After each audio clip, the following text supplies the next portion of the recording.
Before you ever touch your goal with your hands, you must first hold it in your mind. Because nothing meaningful is achieved physically until it is achieved mentally.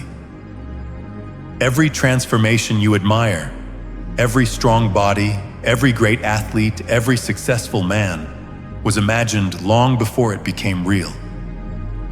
Visualization is not daydreaming. It is mental preparation. It is training your mind to recognize the life you are about to step into. If you cannot see yourself winning in your head, you will hesitate when it's time to act in real life. Most people wait for motivation, but motivation is weak. Visualization creates certainty.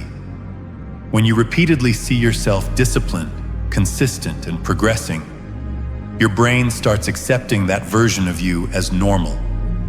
And once something becomes normal in your mind, your behavior begins to align automatically. This is why visualization is powerful. It reshapes identity. You stop trying to become someone. You start acting like someone you already believe you are. Think about Muhammad Ali. Before the world ever called him the greatest, he called himself that first. Not after the belts, not after the wins, before all of it. He visualized dominance before it existed. People laughed at him. Critics mocked him. But his mind was already living in the future. He didn't speak confidence to impress others. He spoke it to condition himself. And eventually, reality caught up with the vision. Your brain does not clearly distinguish between what is vividly imagined and what is actually experienced. When you visualize something with emotion and detail, your nervous system activates as if it's real. That's why elite performers rehearse mentally. They don't wait for pressure to test them. They train their mind beforehand, so pressure feels familiar. That's exactly how Michael Phelps dominated at the highest level. He didn't just train in the pool. He trained inside his head. Every night, he visualized the perfect race. The dive, the strokes, the turns, the finish. He even visualized things going wrong and still winning. So when problems happened during real races, his mind stayed calm. His body followed. Because he had already lived the moment hundreds of times mentally. And one of the most powerful modern examples of visualization comes from Conor McGregor. Before the money, before the fame, before the world knew his name, he visualized everything. He openly said, "I am not afraid of anyone." Not because he thought he was invincible, but because fear had no place in his mind. He removed it there first. Conor once said, "If you can see it here," pointing to his head, "and you have the courage enough to speak it, it will happen." That wasn't arrogance. That was mental clarity. He saw himself as a champion when his bank account was empty and the world doubted him. He didn't wait for confidence to come after success.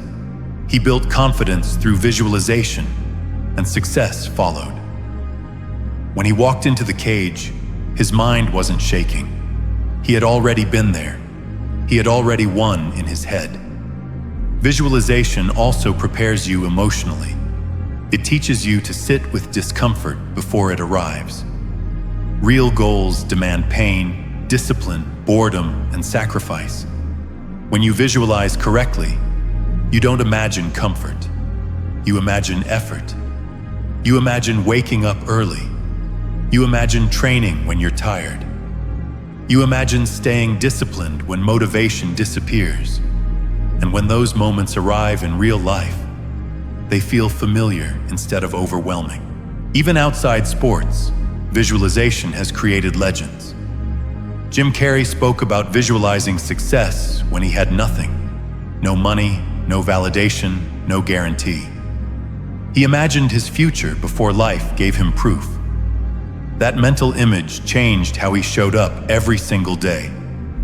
Visualization didn't hand him success. It turned him into someone who refused to quit before success arrived. And understand this clearly. Visualization is not magic without work. It is responsibility. When you visualize greatness but choose comfort, your mind feels friction. That friction is good. It pushes you back toward action. Visualization creates standards. Discipline is how you meet them. Your mind sets the direction. Your habits do the walking. Look at someone like Cristiano Ronaldo. His mindset wasn't built after success. It was built before it. He visualized excellence, expected it from himself, and then suffered daily to reach it. He didn't need external motivation. His internal image of who he must be was stronger than excuses. So here's how you should visualize. Not casually, not lazily.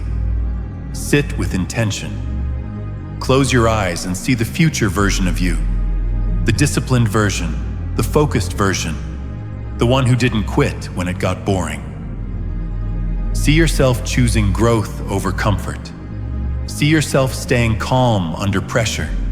Feel the work. Feel the resistance. Feel the pride. Let your brain accept that version of you as real, and then wake up tomorrow and act like that person, even if your emotions fight you.